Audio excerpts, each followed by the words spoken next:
Brian Carroll, who performs under the name Buckethead, is one of the top 10 fastest guitar shredders of all time. A world-class guitarist, he has produced close to 300 studio albums. Primarily, he works solo, but he's also performed with Bootsy Collins, Bernie Worrell, Iggy Pop, Viggo Mortensen, and was a member of Guns N' Roses from 2000 to 2004. Brian's YouTube videos regularly top millions of views, and personally, I can tell you that for anyone who loves music or is even remotely interested in the guitar, they are truly mesmerizing. Really, check them out. Search YouTube under the name Buckethead. What his legions of fans may not know is that he is also one of the most generous, soulful human beings I have ever met. For more on Buckethead, go to www.bucketheadpikes.com. Brian Carroll, thank you so much for joining me today.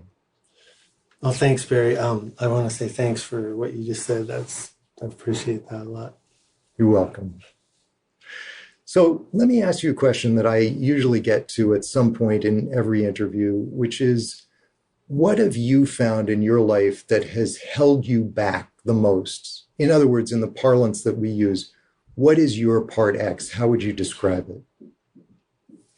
I have definitely let fear stop me. I definitely have been cowardly with a lot of things because I'm scared. And I think that fear has just kept me kind of paralyzed for doing a lot of things that I know I should do. And I'm constantly trying to battle that. Mm. Can you give me an example specifically of what fear has kept you back from? Maybe if it's not current, maybe something from your past.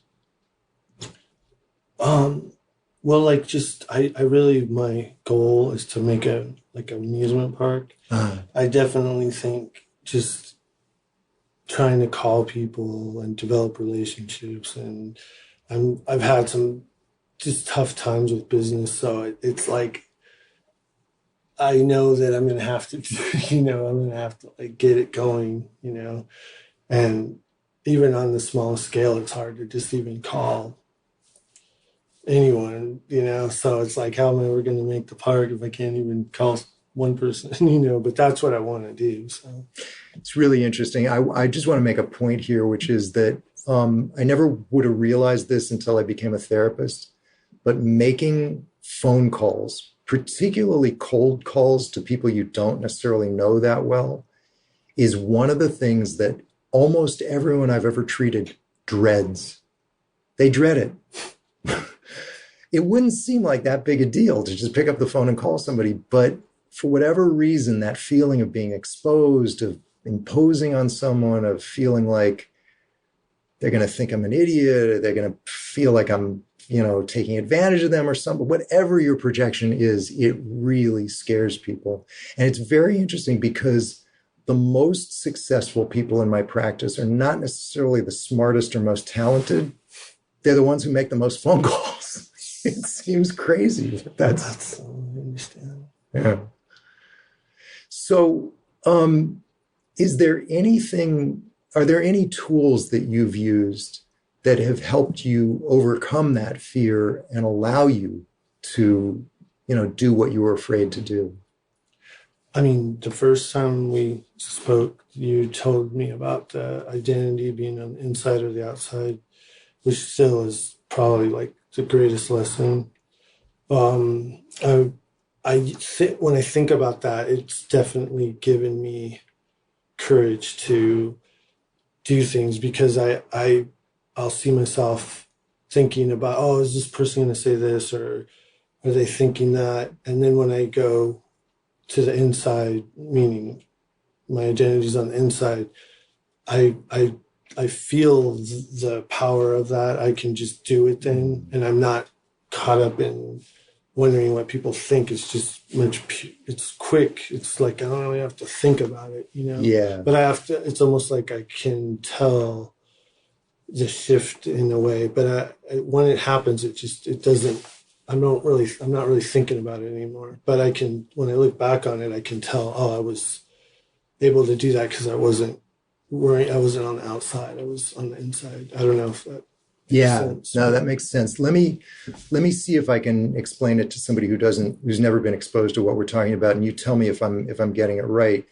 I think what I recognized about you immediately is that you're an extraordinarily talented musician, and that if you weren't willing to make phone calls to advocate for your music or to advocate for the amusement park you wanted to make or whatever, that in a sense you were devaluing what was inside of you, and you were putting other people's reaction to you, a reaction, by the way, that you didn't have the courage to actually experience, but you were just imagining in your head.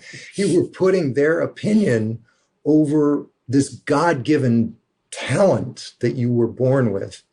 And so what I tried to explain is that your identity, you can either organize your identity about what comes back to you from the outside, or at least what you imagine is going to come back to you from the outside: criticism, rejection, being put down, et cetera, et cetera.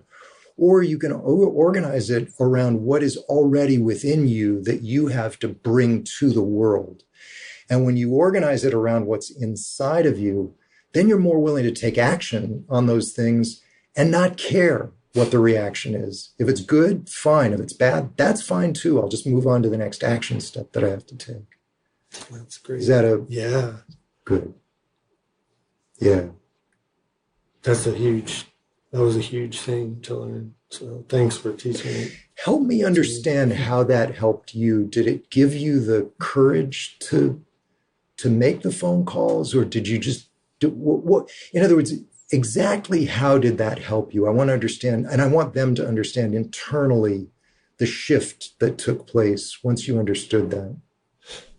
I mean, it just seemed like a freedom, like a real big freedom of not worrying about things and really doing what I felt from the inside. Like when you're like a little kid, and well, for me, like when I was little, I'd just play and create all these worlds, and I didn't have any knowledge of what I was doing. I just did it, and it almost reminds me of that same, like opening that door back up to that world of like flow. And just like you had said when you first said it to me, you said that the flow is what you want to honor, the flow. And that it feels like that really helps get to that place, that particular awareness of that am I on the outside or on the inside. Yeah. And then now I try to be in any, I don't do it enough, but I wish I do notice, I'm out. I'm worrying about something, or, and then I see like, I need to. I think that's really important what you're saying now, because what it says is that to a large degree, we're not even aware that we're making a choice. We just get worried or inhibited or stuck inside. And what we don't realize is, there's a part of me that's actually putting more value on the response I'm going to get from somebody than on what I have to bring to them. It's not necessarily a conscious choice. It's just kind of like a default mode that we go to. And at least if you know, wait a minute, no, I'm making a choice right now. And it's not a choice that honors me. It's a choice that gives everyone else way too much power over me. Power, by the way, which most people don't actually want to have, kind of thing. That then enables you to make a different choice. That's amazing. That, Thank you. It's still like mind blowing. Thanks. So tell us, I've known you a long time. I know that you've gone through some hard times. What's the hardest thing that you've ever gone through? And the reason I'm asking you this, by the way, is that the one thing I've learned as a therapist is no matter how well put together a person seems on the surface, every single human being I've ever met, by the way, including myself, has gone through hard times. And it just helps people to hear about them. Well, really recently, I have a heart problem where my heart beats out of rhythm. And it's been doing it for a long time, but recently it just really like kicked up into a really intense And I really didn't know what was going on. And I just sort of I just like tried to deal with it and let it do what it did. And then eventually it would stop, but it got really intense. So I went to the doctor and they said, "Oh, you're on the verge of having a stroke." And I'm like, "Oh, I didn't," because I had felt so good prior to having it. Like, I was just doing pretty well and everything. So they suggested I had this thing called an ablation. So they like go in and freeze your heart, and it's supposed to do something with the nerves, because they said my heart was fine. It's just that it could be a genetic thing. They didn't really know, but so I had that procedure, and it didn't really stop it, and I'm still dealing with it. And I take medication, which is tough because I never took anything my whole life. I just tried to not, ever take any kind of like anything really. But although if I eat food or drink something, probably that's worse anyway. But just so it's been really difficult because it's scary, and it comes on, and I feel like I lost like half of my, like even walking across a room is difficult. Luckily the medication, I'm thankful for it because it's kept it, from going berserk, but it's pretty intense. So, I mean, honestly, having all the tools, using the reversal of desire and the times it comes on, and even the thing we just discussed about I don't know how you would word it, but writing in the journal, because I like to write in the journal a lot. It seems like now I'm sort of like letting this thing, it sort of exists now in me, and I can't really escape it. It's almost always I'm aware of my heartbeat or aware of the intensity of my heartbeat or whatever. It's just never something that I had ever experienced. So now it's like, it definitely kind of scares me, but I also see that it's also doing a lot of good, because now I'm like, well, I better do all the things I want to do. It's forcing me to really, and I've been actually doing a lot of stuff, like even doing this. I feel like I should do it just because I would regret if I didn't. This podcast. Exactly. Yeah.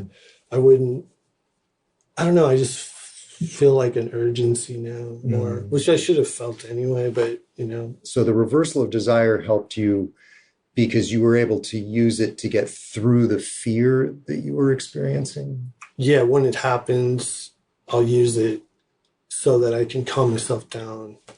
Because if it's intense, which it can be really intense, it helps just like, think, I don't want that to rule my life. Yes. If my heart goes out of whatever, I don't want to just be sitting around going, when is it going to come back? Or I'll practice now during it. I practice lighter, because if I exert myself, then practice guitar. Yeah. It'll definitely, and it's almost like it's training me to play lightly, more in a lighter way. And it relaxes me. When I play that way, it relaxes me. So I'm just trying to use it, trying to get positive things from it, instead of just looking at it like, oh, here it is again. who knows what's gonna happen? Or, it definitely it's definitely taken me down pretty good. It really sounds like you're making an incredibly concerted effort to turn what would freak anyone out into something positive, which is really the basis of a lot of the work that Phil and I do. Look, negative things are going to happen to everybody. And particularly events in your body are so reminiscent of mortality and death that they freak us out, completely, and have the potential to stop us in our tracks. But what you're doing, what I'm hearing you're doing, is number one, you're not letting it stop you. You're using the reversal of desire to plow through it and keep taking action. Number two, you're actually learning to be observant about your own thinking. And if you get too fixated on your heart, you turn away from that fixation and pour yourself into whatever it is that you're doing. And number three, and probably the most important of all, what you said was there's something about this brush with mortality that has actually made you more alive. It's actually made you realize, oh my God, my time is limited. I mean, obviously you always knew that, but I think all of us live as if we had all the time in the world. And something like this says, no, I don't. I have to use every moment. Every moment matters. Yes, that's Good. totally. I mean, the day after I had that procedure, I recorded a record with my friend. I just lied in bed and I recorded it because I felt like,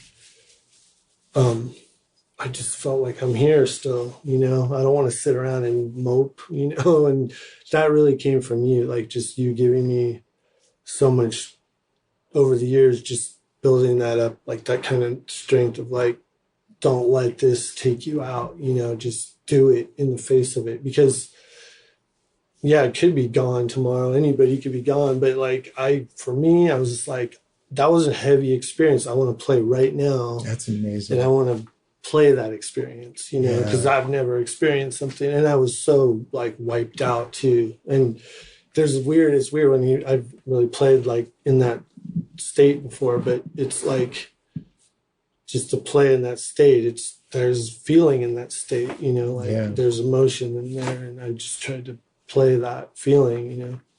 I can imagine, even though you were still probably under the influence of the anesthetic, that there was still a lot of emotion given what you were going through. Yeah. What's so funny? The anesthetic, just, you know, that was weird stuff. Yeah. You know, something about what you're talking about right now makes me want to ask this question, even though I have no idea what connection it has to what we're talking about. When I watch you on YouTube, you almost get into an altered state when you're playing. It's so clear. And I'm just wondering, what does that feel like on the inside? Like, what are you thinking? What are you feeling when you're in a flow in a concert and you're just really gone, you know? I mean, it's sort of like, I don't know how to put it. I love the feeling of it. I mean, I think that's why I like rides, because it sort of reminds me of like you're on a ride in a weird way. Like you're not really thinking, you're just trying to ride the wave or ride the feeling, and it just kind of builds on itself. And if you really are gone, you can really it's a very incredible state. For me, it is, you know, I can't speak for anyone else, but I know that it's just like you're kind of away from it. You're kind of away from your physical. You're just kind of, I don't know. I think you said it good. You know, but it's interesting because it looks like your fingers, and you really should look at these videos because they're phenomenal. But it looks like your fingers have a life of their own, almost like you're having an out-of-body experience, and your fingers are moving by themselves, and they're moving so fast. It's incredible. Is that? What were you going to say? Is that what it's like? I mean, I'd say it is if I can. I mean, and you've helped me a lot with that, because I know last tour there was a show where I would usually. I remember like a couple of nights before this. I hope this applies, but I felt like everything was just. I was like because I play in this particular tour. I was playing alone, and so everything I did, I felt like I was getting it back. It was like a complete loop, you know, from the crowd to me. Then that, like, it was this incredible experience, like one of the best times I've ever experienced. And then a couple nights later, everyone's just standing there, and I heard some guy talking really loud, like off to the side, and I was like, oh man. And but what was so great was I had talked to you, I don't even know, it was really close to this time. And you had just said, you're giving to them. You don't want anything from them. Mm-hmm. And now that experience, I remember the most because I did that. Like usually I'd go, oh man, let me just get through this one because we got 7 more shows in the next whatever nights. And I really pushed out, you know, I just said, no, I'm going to I didn't really think about it a lot. I definitely had that feeling of like, all right, I'm going to go up and try to just give it, like try to forget and go like back to the identity thing. Like, don't worry about them. You do what you do and you don't want nothing from them. Like you had taught me, and, it was incredible. It was like I remember that show more than the show where everyone, because I felt a shift from myself that I didn't want anything. And I got deeper and deeper into that state of like what you said, like your outer body experience.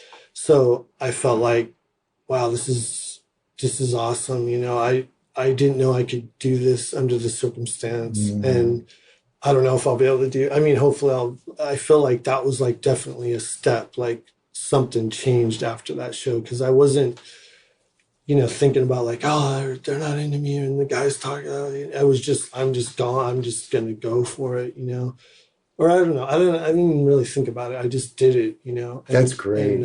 So that was really incredible. It's interesting because as you talk, I really get the arc of the time that we've known each other from the first session where it was really just phone calls. Just your identity is inside of you. You have something to give. Don't pay attention to the feedback that you get from the outside. Keep your identity inside.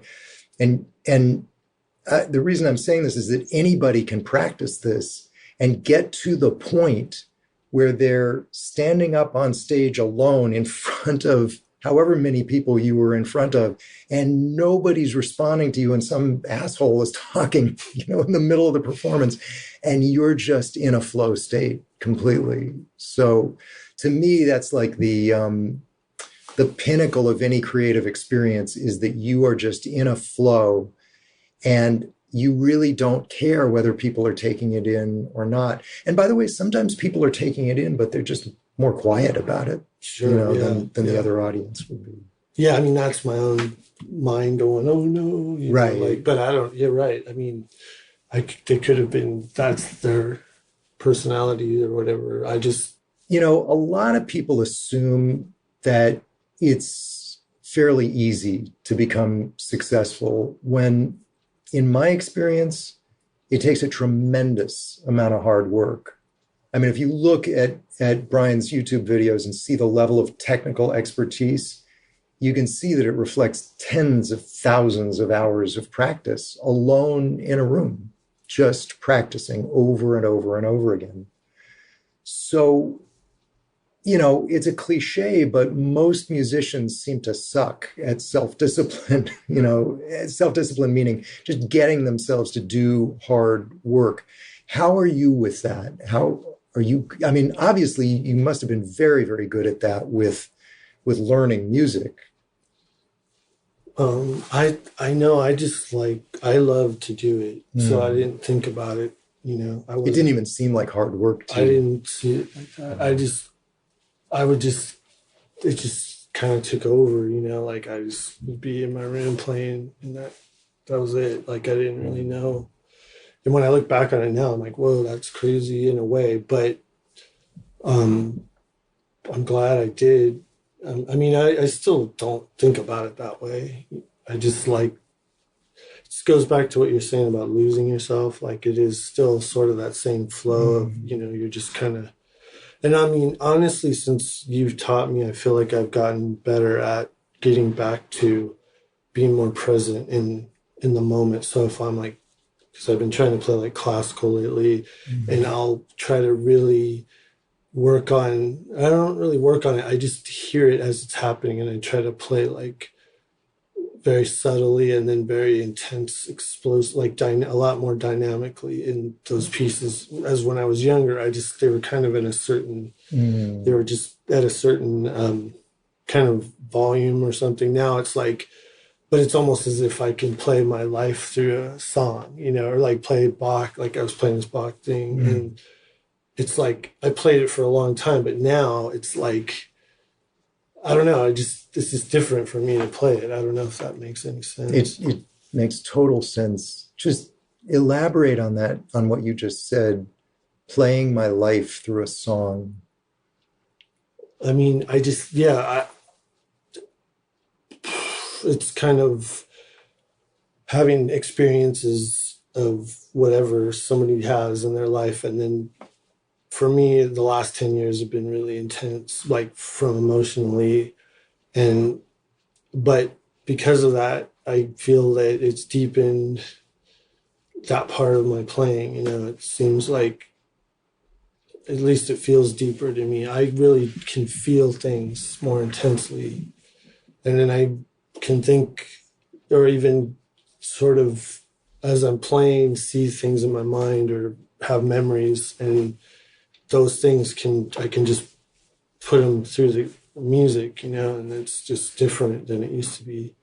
This is, I think, such an important point, and it's so hard to articulate. So forgive me if I don't say it well, but there's a difference between technical expertise, which you definitely have, and the feeling with which you play.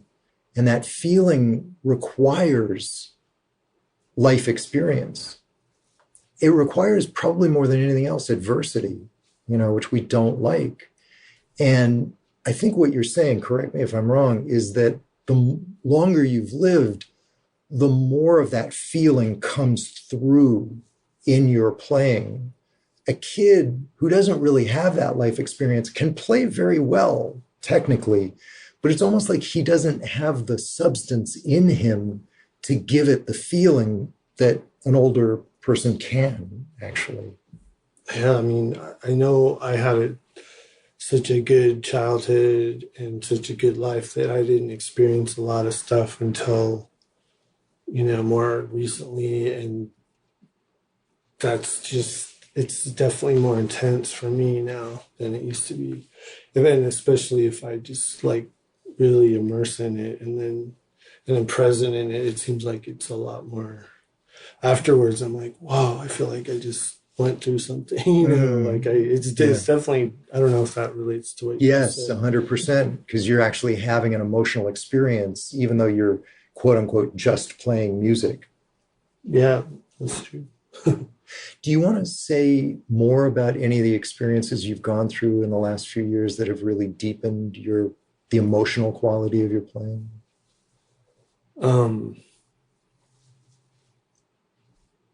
I mean, my mom and my father passed away, so that's been really tough. Yeah. So it's like I feel like when I play there in the music, it's like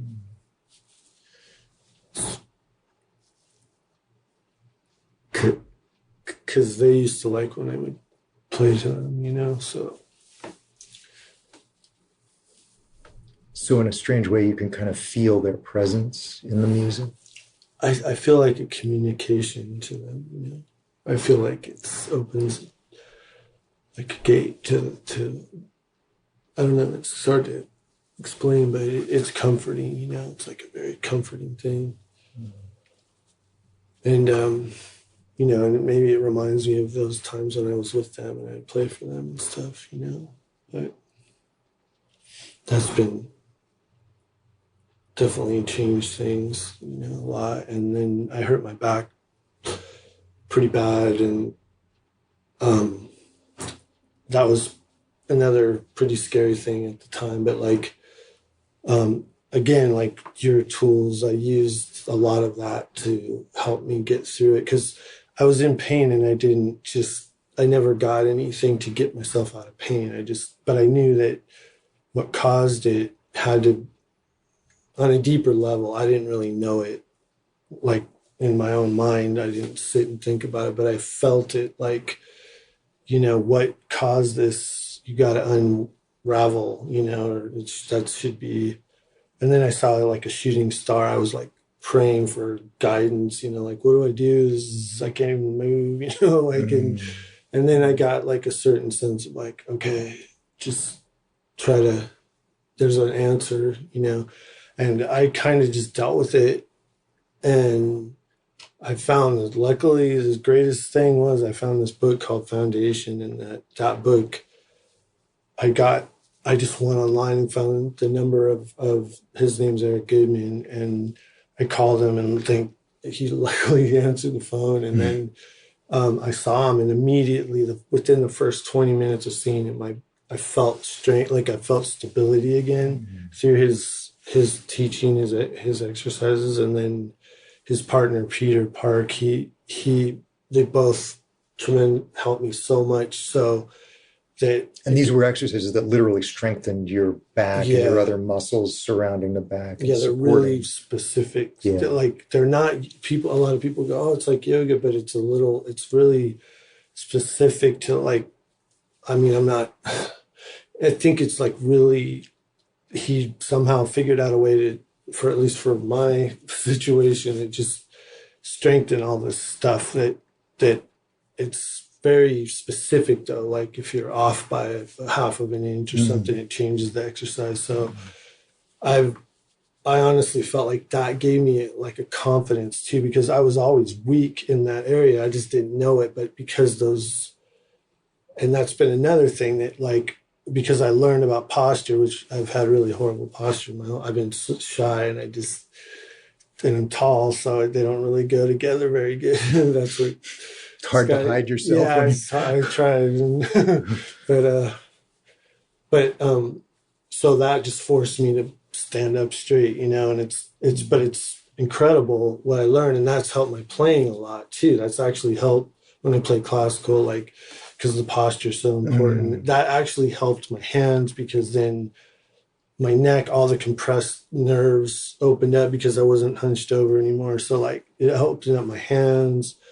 And then that also makes it easier to play and let that flow happen, because I'm not constricted by, this is bothering me, this hurts, or all that kind of stuff. So that was I really find that my back issue was one of the best lessons I've ever had. But if I would have taken another path, or, if I just would have got out of pain, I wouldn't have changed my habits. So I'm so lucky that I didn't change. I changed. I didn't get a quick fix or something like that. And it's like my back's still whatever it is, but because of the way he devised those exercises, it strengthens, like you said, all the muscles. So I still have some stuff, but it's not even comparable. So those three things have been, the heart and my mom and dad, and then the back, those are all in the last 10 years. And that's what's weird, is the year 2009 was the year that I felt the strongest, like you and I had talked to you consistently. I felt the most, I showed up for myself. I never missed a day working out. Even when I got off tour, I kept my disciplines really strong. And then I hurt my back. And then it seems as if ever since then, it's just my consistency hasn't been the same. And that year is still like the blueprint for me of okay, I gotta get back to that place, But anyway, that's kind of.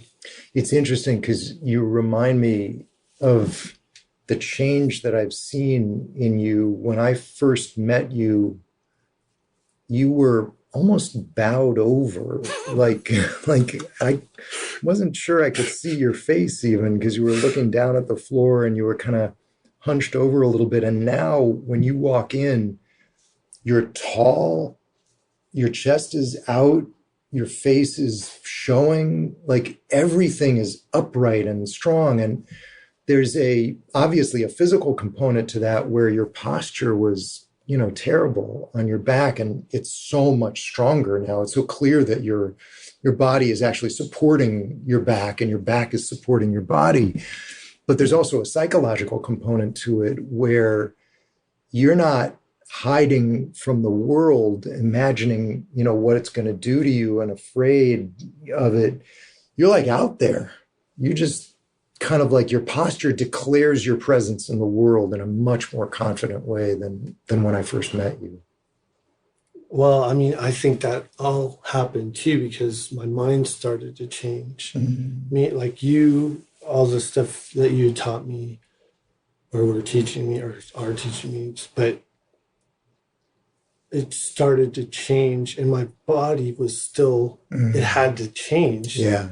Yeah. Like, it was weird when I think about it. It definitely was like, it can't be that way and be, I don't know if that makes any sense. It's almost like your body said, hey, I want to catch up with where the mind is going here. Oh, that seems totally real. That's amazing. The other point I want to reinforce, because you made it so beautifully, is that sometimes adversity, like your back really broke down. I mean, you were in a lot of pain, and nobody likes to be in pain, but sometimes adversity can be the best thing that ever happened to you if it kicks your butt and makes you make changes that you really need to make in your life. I mean, in a weird way, it turned out to be a really good thing that happened. It was. And I'm just so thankful that I didn't do what they were telling me to do. Right. It was just to anesthetize the pain. Right. Yeah. Right. And I wouldn't have learned this stuff because if you're not in pain, it just doesn't. So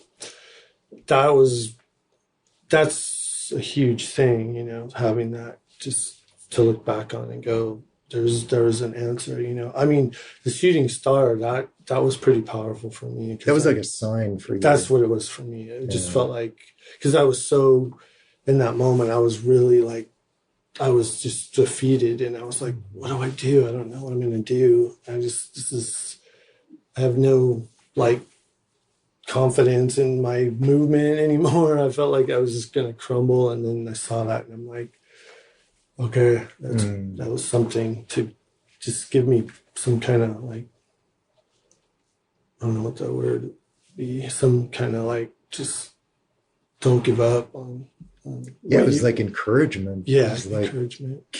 Move forward, do it. Yeah.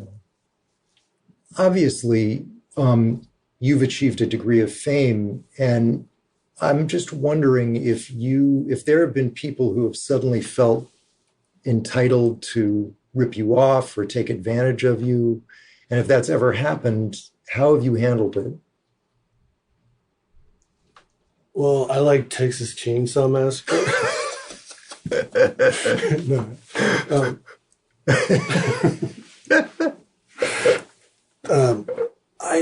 I mean, I just, for one, like, was being, nobody knows who I, like, because of, I never get, like, some of my friends are famous. And I don't know if they would care either way, but I'm not ever recognized, really, so right. I don't really feel like I have any of that going on.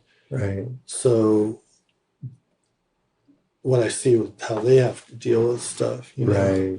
But that brings up a question that I wouldn't normally ask, but I just know your fans would be pissed if I didn't ask it.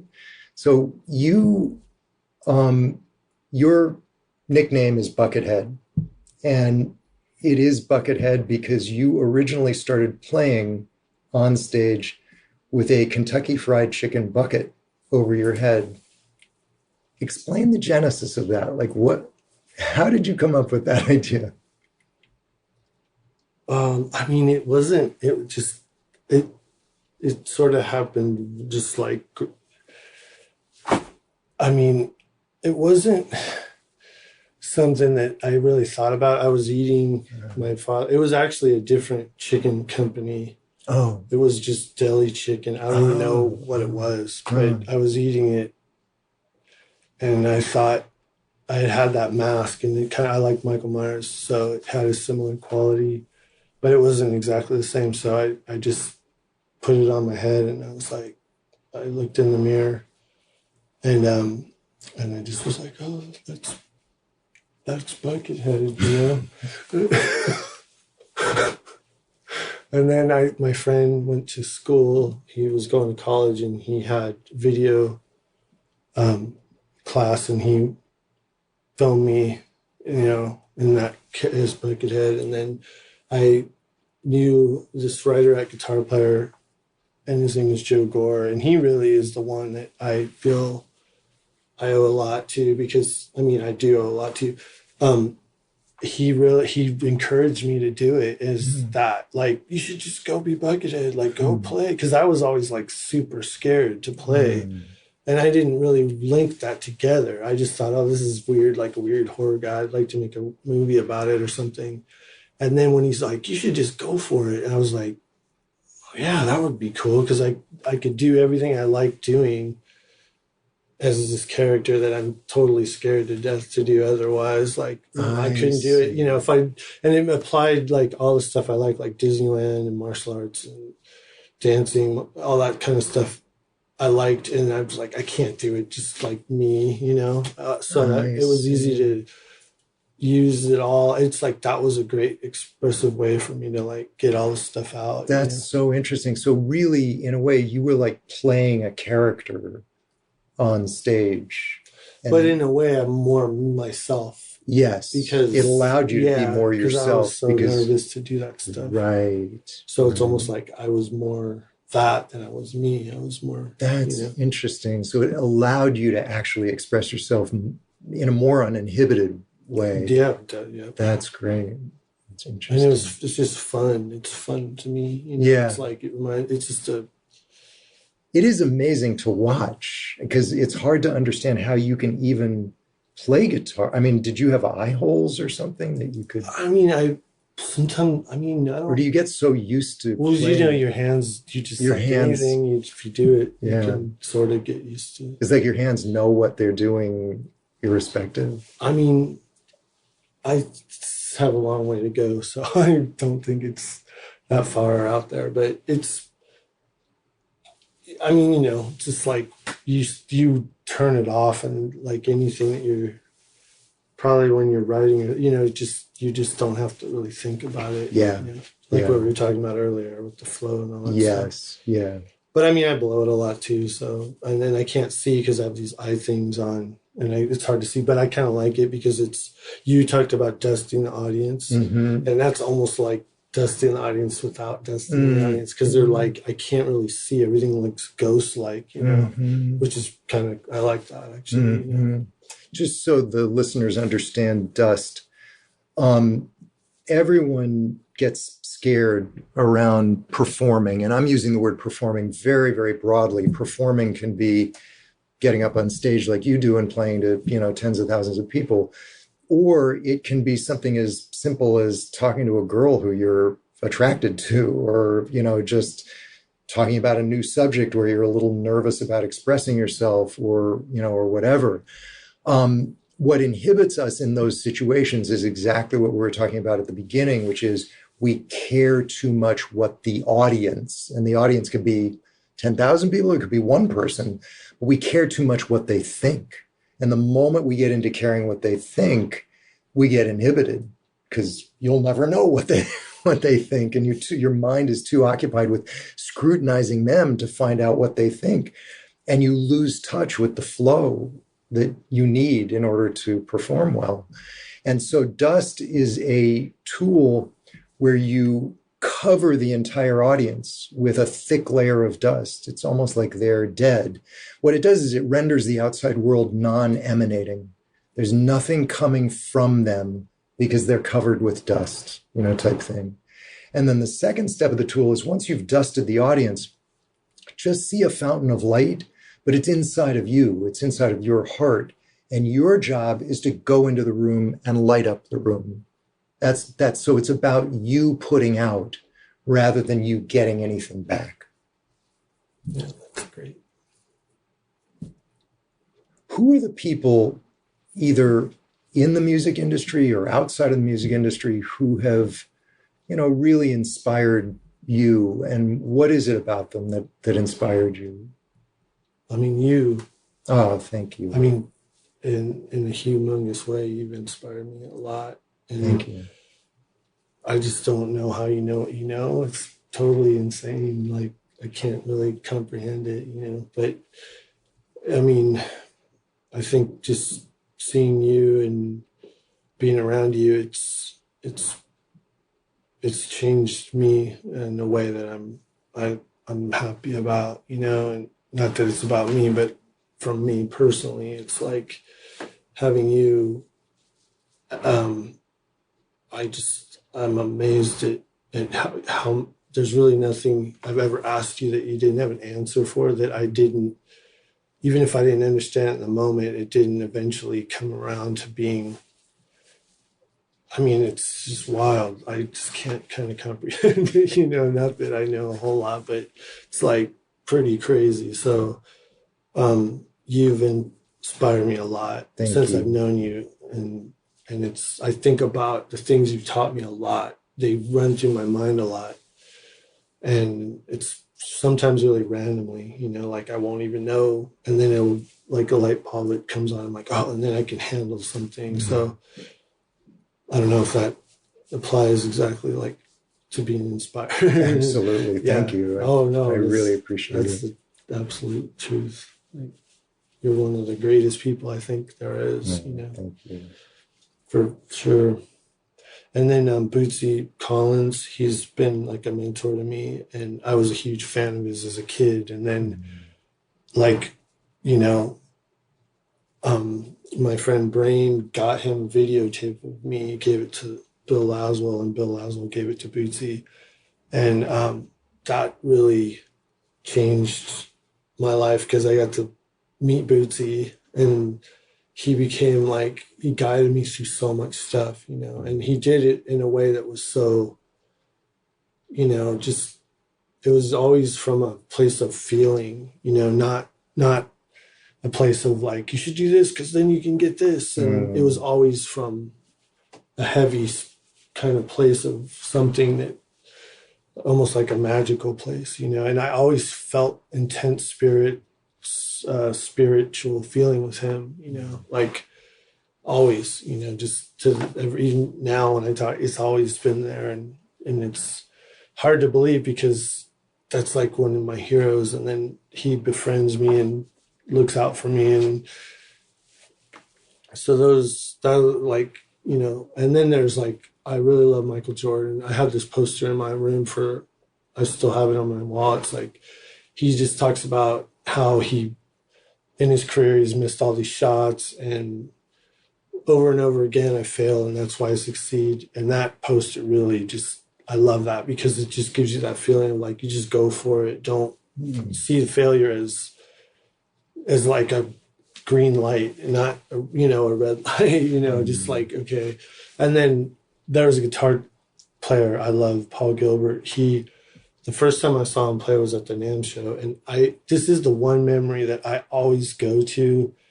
And he was at the NAMM show and he was in a booth and he was playing. And I went there to see Yngwie, who I was like, at that time, his album just came out and he was the baddest. And then Paul was in some booth and he was just it was insane. He was just ripping, and he's just sitting there in this booth, and like, I just never seen, he had so much control, but it's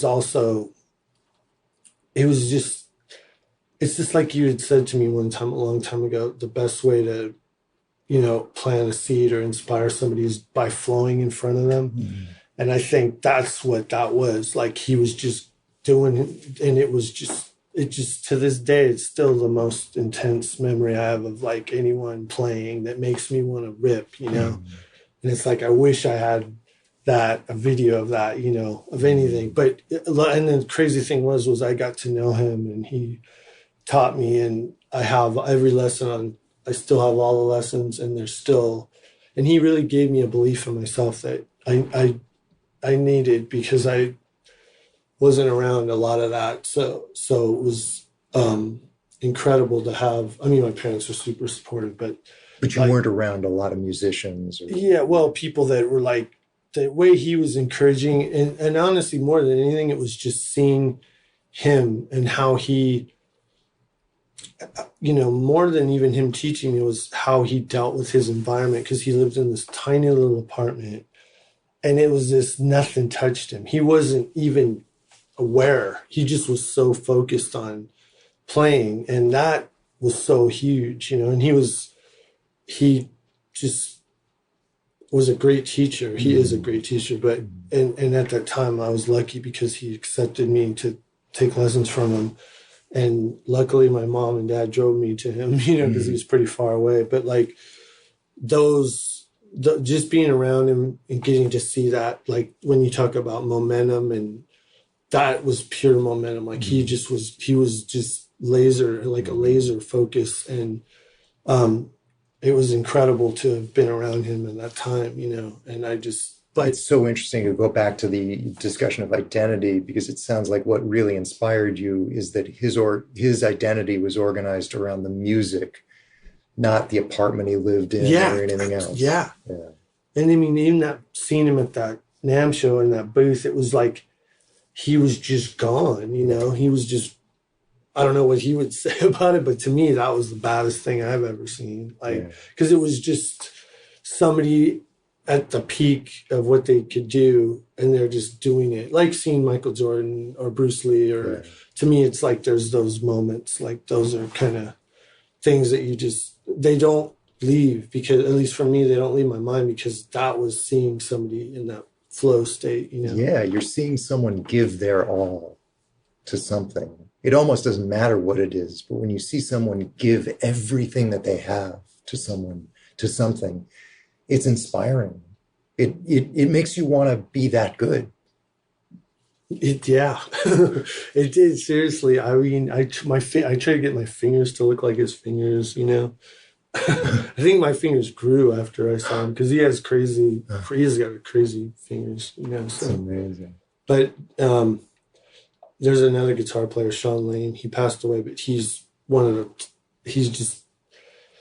it's beyond guitar. He's like just a super, like, he's just like from outer space. I don't know. He was probably the most incredible musician I've ever seen or heard, and just like totally, it's beyond what I even can understand. But I got to hang around him a few times, and he was like, he took so much information, and I've never seen anything like that, like where he could just read many books in a day, and he had just like a memory where he could remember everything. And anyway, that's that's a long story to get into, but he is an insane inspiration. It's sad he's gone, but he's not gone in a lot of ways, like he's probably, I think the people like that, their energy is way beyond their physical self. I mean, I think he'll be around forever, because it's just too big. Like Bruce Lee's around. Like there's just certain people that transcend, like Jimi Hendrix. Like their energy's bigger than their physical. That's how I see it. Well, it goes back to what you said about when you play, you feel like your parents are, in a way, their energy is playing through you in a certain sense. Yeah, that's true. You have any questions for me? Anything you want to ask? I want to know if what you want. I mean, what are the things you see that I'm not doing, that I could be doing better? And the thing with my heart is definitely like, it rattles my cages or whatever, it's like pretty intense. I guess how to handle that, or how to, because, I get scared sometimes of a stroke or dying or whatever. And I mean, I guess that's when I'm pretty weak, but like I'll work out now, and my heart, like I'll feel pains that I never felt. And those things are like, they kind of are just there now. So I know we talked about it a little before, but I'd say those two things. Yeah. I don't know if those are good questions. They're great questions. Look, I'm not an MD, so you've got to consult with a doctor about the medications and what you should be doing for your physical heart. But beyond that, yes, there's something that I really want you to do in the most disciplined way you possibly can, which is worrying about your heart won't help your heart. In fact, it'll probably hurt your heart. So when you find yourself interrupting a flow state, like you'll be playing guitar or writing in your journal or something, and thinking or worrying about your heart when you're not really going to do anything about it at that moment, number one, I want you to give part X a resounding fuck you And number two, I want you to immediately turn your attention to what you were doing and throw yourself into it as if your life depended on it. Because it does. You know, your spirit depends on it. Your music depends on it. Everything that you were born to do depends on it. And there has to be almost like a little bit of a sense of urgency about that. And I think part of what you brought up earlier and what you've said to me before is that this whole decade of dealing with physical problems, but especially this heart thing, has given you more of a sense of like life is precious. And I want you to put that into this decision to turn your attention back to whatever it is you were doing and not let your mind fall prey to worry. Again, take care of yourself, but worry isn't taking care of yourself. It's just fucking with your mind, kind of thing. So I would say that, and I would say that in general, you had that year in 2009, which for a lot of different reasons, everything came together and you were disciplined. And sometimes that's easy. You know, you have a year where that just happens. You're closer to it now than I think you've ever been before, but be tougher on yourself about everything. Just tougher. Catch yourself quicker when part X gets you to worry about your heart. Be more disciplined about how you organize your time. Bring the kind of focus and urgency to it that says, I'm taking my life really seriously. I know I'm going to die at some point. So this moment matters. Does that make sense to you? Yes. Thanks. Good.